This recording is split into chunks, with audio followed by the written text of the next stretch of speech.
很多人在使用 DeepSeek 的时候不理解它背后的底层原理，导致输出的答案不尽如人意，甚至会被误导。其实 DeepSeek 并不是一个知识库，它更像是一个猜答案的高手。它的工作是根据海量的文字数据去预测最可能出现的回答。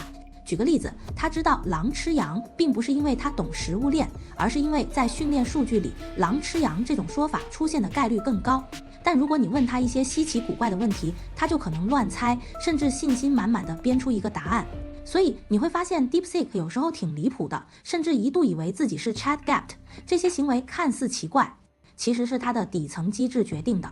很多人发现他经常会出现这些问题：一、稀有问题会乱答。如果你问他一些冷门问题，比如某个特别冷门的学术概念，他可能直接编出一个答案，看着像真的，但其实是假的。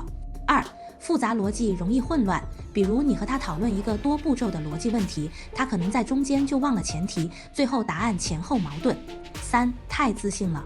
DeepSeek 无论对不对，都会一本正经地给你答案，但实际上他没有自我意识，所以你得多留个心眼。这些问题提醒我们 ，DeepSeek 不是万能的。当你用它的时候，一定要有自己的判断力。那怎样才能真正用好 DeepSeek， 不被它忽悠呢？你只需要记住以下6个简单的技巧：一、问题要具体，提问越具体，答案越靠谱。比如问房价走势时，最好加上时间、地点，还可以说明不考虑政策影响。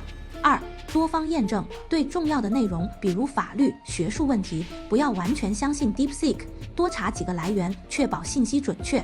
三、分段提问，如果问题很复杂，比如需要分析一大段文字，最好分成几部分提问，这样 DeepSeek 不容易断片。